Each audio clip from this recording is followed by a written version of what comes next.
এবারে শুরু হলো তার খেলা। 2016 সালে যখন বিধানসভা নির্বাচন তুষার শীলকে হারাতে হবে, এই পরিকল্পনা কে করেছিল? আজকে তিনি আমতা কেন্দ্রের বিধায়ক। 4000 ভোটে হেরে গেলেন তুষার শীল। মানুষকে সঙ্গে নিয়ে তুষার শীলকে সেদিনকে সুকান্ত পাল হারিয়েছিল আমতা পঞ্চায়েত সমিতির সভাপতি হিসাবে। এই অবস্থায় দাঁড়িয়ে অহংকারের যখন চরম সীমায় পৌঁছলো সুকান্ত পাল 2021-এ জনগণ ভোট দিলেন, আর আমরা কুকুর বেড়ালের মতো মানুষের দুয়ারে দুয়ারে গিয়ে মানুষকে বুঝিয়ে আমরা এই একজন কালপিটকে, একজন শয়তানকে, একজন লম্পটকে আমরা কেন্দ্রের আমরা বিধায়ক করলাম। অত্যন্ত দুঃখের বিষয়, যেদিন এমএলএ নির্বাচিত হলেন 26,000 ভোটে, আমি বলছি আপনাদের অঙ্গারে ভোট আপনাদের সামনে বলছি 6,000 ভোটে সুকান্ত পাল পরাজিত হয়েছিল 2021 সালে। এবং তাকে জয়লাভ করার জন্য যত রকমের পলিসি যোগ করেছিলেন সেখানে গোলাম খা থেকে শুরু করে আমাদের মতো যারা কুকুর বেড়াল আছি তারা। একটা মানুষ বলুন যে মানুষটাকে সম্মান দিয়েছে। নির্বাচনে জেতার পর হঠাৎ একদিন বললেন, দাদা এবারে কিছু কিন্তু ক্যাশ রাখতে হবে। আমি বললো ক্যাশ কি করে রাখবে? বললো কেন, এত কন্ট্রাক্টর আছে তাদের থেকে নিয়ে কিন্তু পার্সেন্টেজ যদি আমি 2% করে নিই এত টাকা হবে। আমি দেখলাম তো হিউজ টাকা, তুমি রাখবে কোথায় এই টাকা?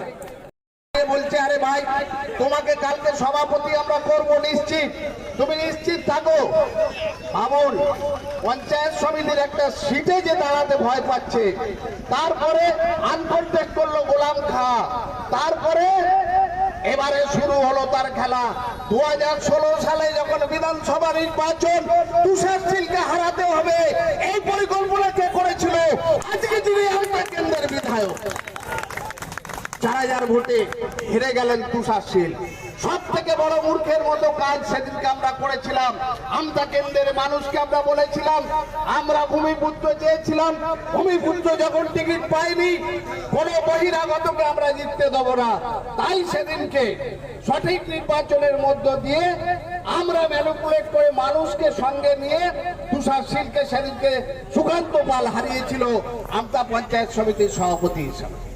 পরে বলেছিল যে দাদা তুমি ঠিক কথা বলেছিলে, অর্ধেক এমএলএ তো আমি, কারণ কোন এমএলএ কিন্তু চেকে সই করতে পারেনি, সই করতে পারে একজন ব্লকের সভাপতি। এই অবস্থায় দাঁড়িয়ে অহংকারের যখন চরম সীমায় পৌঁছলো সুকান্ত পাল 2021-এ জনগণ ভোট দিলেন, আর আমরা কুকুর বেড়ালের মতো মানুষের দুয়ারে দুয়ারে গিয়ে মানুষকে বুঝিয়ে আমরা এই একজন কালপিটকে, একজন শয়তানকে, একজন লম্পটকে আমরা কেন্দ্রের আমরা বিধায়ক করলাম। অত্যন্ত দুঃখের বিষয়, যেদিন এমএলএ নির্বাচিত হলেন 26,000 ভোটে, আমি বলছি আপনাদের অঙ্গারে ভোট আপনাদের সামনে বলছি 6,000 ভোটে সুকান্ত পাল পরাজিত হয়েছিল 2021 সালে। এবং তাকে জয়লাভ করার জন্য যত রকমের পলিসি যোগ করেছিলেন সেখানে গোলাম খা থেকে শুরু করে আমাদের মতো যারা কুকুর বেড়াল আছি তারা। পরাজিত সৈনিক তুমি, পিঠে তুমি পালিয়ে আসা তীর বাঁধা একজন সৈনিক। আজকে তুমি বলছো যে আমতা কেন্দ্রের, আমি শেষ কথা বলবো, আছে তার সঙ্গে আরো অনেক কিছু। আমি একটা ছোট্ট ঘটনা দিয়ে বলবো যে আমতা কেন্দ্রের রাজনৈতিক লড়াইয়ে আমরা পিছিয়ে নেই। আজকে সমস্ত কেন্দ্র থেকে আমাদের যে সমস্ত আমতা কেন্দ্রের লিডারশিপ এসেছেন তাদের হাতে প্রত্যেকের কাছে অন্তত কমসে কম 1000 ভোট আছে। আমাদের হাতে 1000 করে ভোট আছে। এই 1000 করে ভোট যদি আমরা মাইনাস তোমায় করিয়ে দিই তাহলে তুমি যাবে কোথায় বন্ধু? আজকে তোমাকে ভাড়া করে আনতে হচ্ছে বাইরে থেকে লোকজন। আজকে তোমাকে এখানে অনুষ্ঠান আমরা যখন সীমানাগড়ায় করতে যাচ্ছি তোমার এত ভয়, সেখানে তুমি রাতারাতি পুলিশের থেকে অনুমোদন নিয়ে এসে বলছো এখানে করলে অসুবিধা হবে, দুটো দল, একই দলের দুটো ভাগ, আর ওদের এখানে করতে দেবেন স্যার। আমরা গিয়ে বললাম এলাকার মানুষজনকে, বললো কি দরকার কিছু নেই, 2026-এর নির্বাচন আমরা দেখব, কিন্তু আগের থেকে লড়াই করে ওকে শক্তি যোগানোর কোনো প্রয়োজন নেই। তাই আমরা আজকে চকে নিয়ে এসেছি, প্রমাণ করে দিয়েছি ক্ষেত খামারের মানুষ যারা পায়ে হেঁটে আজকের এই অনুষ্ঠানে অংশগ্রহণ করেছেন। আর আপনি তো আজকে তেলের জন্য সকলকে 200 টাকা করে দিয়েছেন। তফাৎটা এখানে এই 200 টাকা 500 টাকা করে দিয়ে কর্মী পোষা যায় না। 200-500 টাকা দিয়ে ছাগল গরুকে ঘাস খাওয়ানো যায়, কিন্তু তৃণমূল কংগ্রেসের সঠিক সৈনিকরা পায়ে হেঁটে এসে তারা অনুষ্ঠানে যোগদান করে। এটাই তফাৎ হয়ে যাচ্ছে তোমার সঙ্গে। তুমি যদি ভেবে থাকো একটা রাস্তা হচ্ছে সেখান থেকে 2 কোটি টাকা মেরে পকেটে রাখবো, আর তুমি যদি মনে করে থাকো যে কোথাও সরকারি যে কোনো কাজ হলে পরে আগে তোমার সঙ্গে দেখা করতে হবে, তারপরে তার কাজ শুরু হবে, এটা আপনারা চাক্ষুষ করে নেবেন। একটা পঞ্চায়েতের রাস্তা তৈরি হয়ে গেছে, তার উপরে পথশ্রীর নাম দিয়ে সেই রাস্তার টাকা গায়েব করে নিচ্ছ। হাজারো উদাহরণ রয়েছে, আমরা দিয়ে দেবো। এখানে একজন মানুষ, তাকে আমরা নির্বাচিত করেছি এবং তিনি আজকে আমতা কেন্দ্রের মানুষকে, একটা মানুষ বলুন যে মানুষটাকে সম্মান দিয়েছে। নির্বাচনে জেতার পর হঠাৎ একদিন বললেন, দাদা এবারে কিছু কিন্তু ক্যাশ রাখতে হবে। আমি বললো ক্যাশ কি করে রাখবে?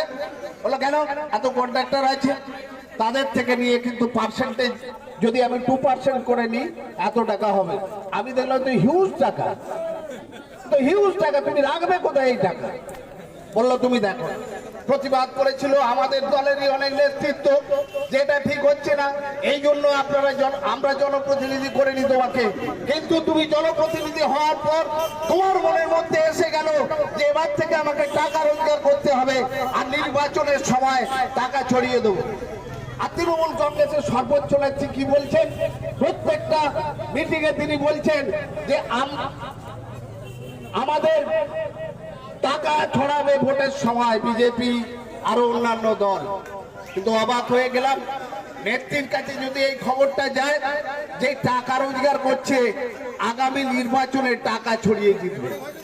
তফাৎটা এইখানেই হয়ে গেল। তাই আমরা এর প্রতিবাদ করছি।